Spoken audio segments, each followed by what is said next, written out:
नमस्कार दोस्तों, कैसे हैं आप सब। स्वागत करता हूं आप सभी का इस YouTube चैनल में जिसका नाम है राहुल अग्रवाल यूपीएससी। कैसे हैं आप सब। उम्मीद करता हूं कि मेरे वीडियोस आप सभी को काफ़ी पसंद आ रहे होंगे। और दोस्तों, जो पिछला वीडियो था जिसमें मैंने आपको बताया है कि लेबनान की राजधानी बेरूत में जो हमला हुआ है, बेसिकली हमला तो नहीं कहा जाएगा, लेकिन जो ब्लास्ट हुआ है उसके पीछे लेबनान की सरकार ने अमोनियम नाइट्रेट को जिम्मेदार पाया है। तो अमोनियम नाइट्रेट की प्रॉपर्टीज और अमोनियम नाइट्रेट क्या है, सारा कुछ मैंने एक्सप्लेन किया है। जरूर देखिएगा और सब्सक्राइब जरूर करें, बेल आइकन जरूर प्रेस करें। इस यूट्यूब चैनल को सब्सक्राइब करें, Rahul Agarwal UPSC, for more videos on UPSC preparation. तो पिछले क्लास में हमने इस एक्ट की सीरीज में देखा था 1793 के चार्टर एक्ट के बारे में। और मैंने आपको बताया था कि कंपनी की जो मोनोपोली है वो 20 साल तक बढ़ा दी गई, यानी कि 1813 तक बढ़ा दी गई थी। अब आते हैं चार्टर एक्ट ऑफ 1813 के बीच में। तो जैसा कि मेरी आदत है कि हर एक एक्ट के पीछे का मैं बैकग्राउंड आपको बताता हूं।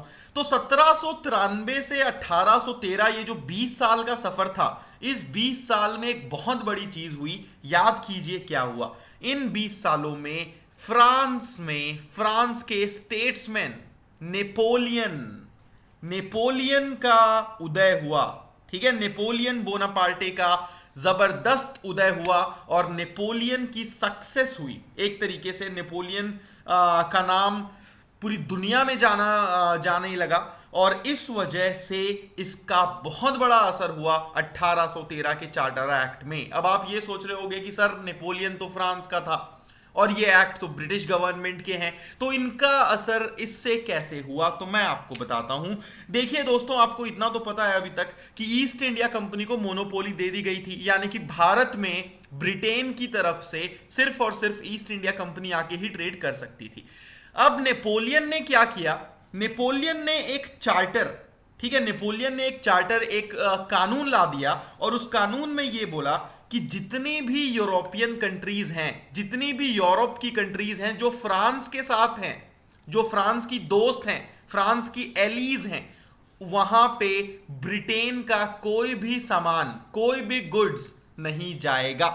Clear cut, Napoleon forbade the import of British goods into European countries allied with or dependent upon France। जितने भी यूरोप के कंट्रीज फ्रांस के ऊपर डिपेंडेंट थे और जितने भी कंट्रीज फ्रांस के दोस्त थे, वहां पे यूरोप का ब्रिटेन का कोई भी सामान नहीं जाएगा। ये क्लियर कट नेपोलियन ने एक रूल लाके, एक डिक्री लाके, एक ऑर्डर लाके डिक्लेयर कर दिया। अब आप मुझे ये बताओ कि भैया, ब्रिटेन है ये, ठीक है, ब्रिटेन में बहुत सारी कंपनीज होंगी ना, सिर्फ ईस्ट इंडिया कंपनी तो नहीं होगी अकेली, बहुत सारी कंपनीज होगी। अब ईस्ट इंडिया कंपनी को आपने बोल दिया कि इंडिया में तुम्हारी मोनोपोली है, इंडिया में तुम्हारे अलावा कोई और नहीं आ सकता। तो जो बाकी कंपनीज हैं, अब वो इंडिया तो नहीं जा सकती, तो वो आसपास के बाकी यूरोप के देशों में तो सामान बेचेंगी ना। लेकिन नेपोलियन ने इस रूल के माध्यम से उसको भी मना कर दिया। नेपोलियन ने तो ये भी बोल दिया कि भैया, ब्रिटेन के सामान इन देशों में भी नहीं जा सकेंगे। तो अब ये बेचारी कंपनियां क्या करेंगी, अब ये कहां जाएंगी। तो इसीलिए दोस्तों, इन कंपनीज ने, इनका लॉस होने लग गया। इन्होंने ब्रिटिश सरकार से गुहार लगाई कि भैया, ये जो मोनोपोली तुमने दे रखी है ईस्ट इंडिया कंपनी को, इसको हटाओ, हमें भी आने दो, नहीं तो हम क्या काम धंधा करेंगे। इन बाकी कंट्रीज में तो हम नेपोलियन की वजह से जा नहीं सकते, हमें कम से कम इंडिया आने दो। तो शुरू में तो काफी इसका विरोध हुआ, काफी शुरू में इसका विरोध हुआ। और उसी समय आपने इकोनॉमिक्स में सुना होगा एडम स्मिथ के बारे में। एडम स्मिथ की जो फ्री ट्रेड की पॉलिसी है वो उस समय बड़ी पॉपुलर हो रही थी, और फ्री ट्रेड की पॉलिसी में मोनोपोली की कोई जगह नहीं होती। फ्री ट्रेड पॉलिसी में हर एक को बराबर राइट होता है ट्रेड करने का। तो काफी ज्यादा ये चीजें चल रही थी कि भाई, किसी एक कंपनी की मोनोपोली नहीं होनी चाहिए। और फाइनली इस कंट्रोवर्सी को सॉल्व किया गया चार्टर एक्ट ऑफ 1813 लाके। सो दोस्तों, ये बहुत इंपॉर्टेंट पॉइंट है। Charter act of 1813 ended the monopoly of east India company in India. खत्म भैया, मोनोपोली समाप्त हो चुकी है। अब बाकी ब्रिटेन की कंपनीज भारत आके ट्रेड कर सकती हैं।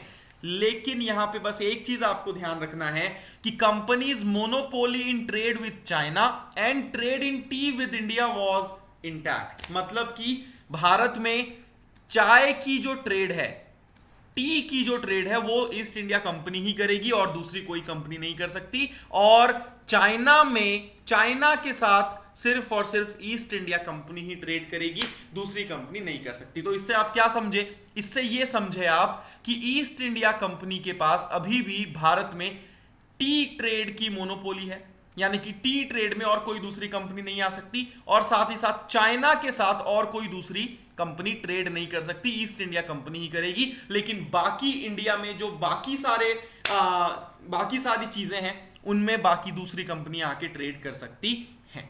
तो ये है पहला पॉइंट जो कि बहुत ही इंपॉर्टेंट है। दूसरा पॉइंट क्या था? सो ये तो आप समझ गए कि trade with India for all commodities except tea, tea को छोड़ के बाकी सारे कमोडिटीज में बाकी दूसरी ब्रिटिश कंपनियां अब आ सकती थी, पहले वो नहीं आ सकती थी। The act also granted permission to the Christian missionaries who wished to go to India for promoting moral and religious improvements.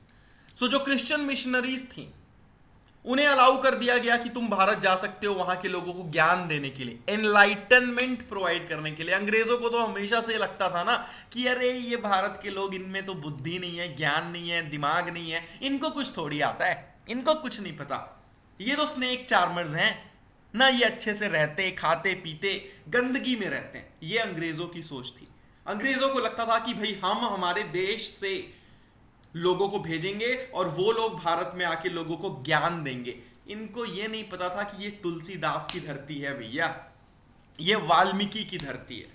तो ये एक पॉइंट था कि it granted the Christian missionaries permission कि भाई आप इंडिया आ सकते हो। तो ये पॉइंट बहुत पूछा जाता है यूपीएससी में, बार बार आपसे ये पूछा जाएगा कि which act granted Christian missionaries permission to go to India so as to enlighten the people. So it is the Charter Act of 1813. The act also empowered the local governments to impose taxes on the person.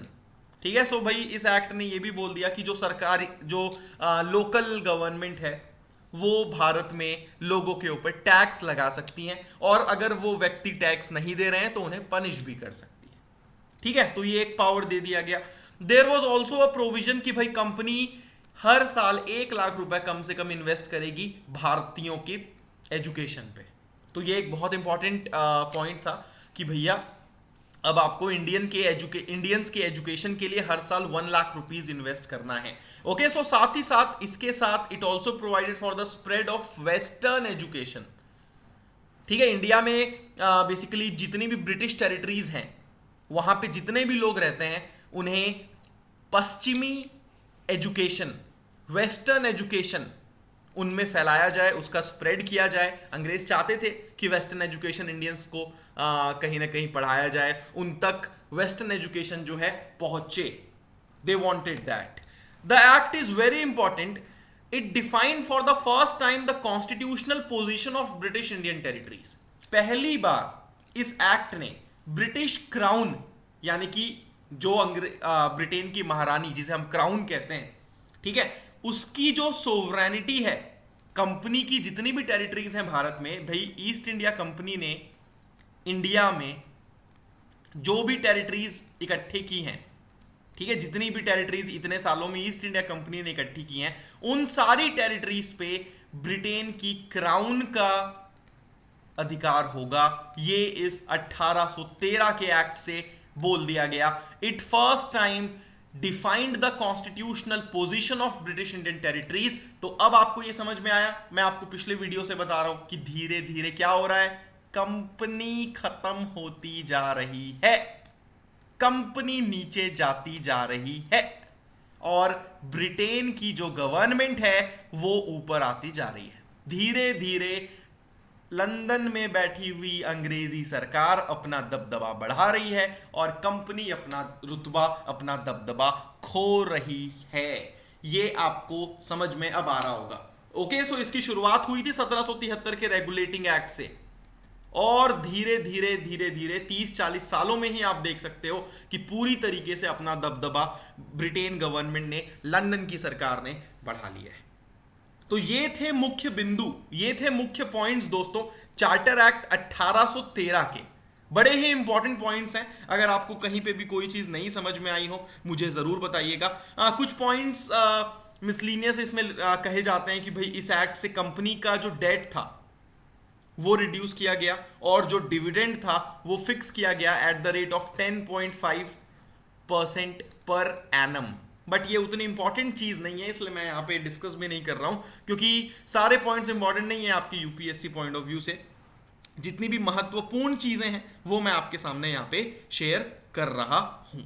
ठीक है, सो Napoleon Bonaparte के continental system के चलते, ये जो system था ना Napoleon का कि भाई जितनी भी कंट्रीज फ्रांस के साथ हैं या फ्रांस के ऊपर डिपेंडेंट है वहां पे ब्रिटेन की किसी भी कंपनी का कोई भी सामान नहीं जाएगा, इसे कॉन्टिनेंटल सिस्टम कहा जाता है। कॉन्टिनेंटल सिस्टम, जिस वजह से ब्रिटिश जो मर्चेंट्स हैं, ट्रेडर्स हैं, उन्होंने अच्छा खासा नुकसान झेला, दे सफर्ड हार्डशिप, और इस वजह से वो डिमांड करने लग गए कि भैया ईस्ट इंडिया कंपनी की मोनोपोली इंडिया से समाप्त की जाए।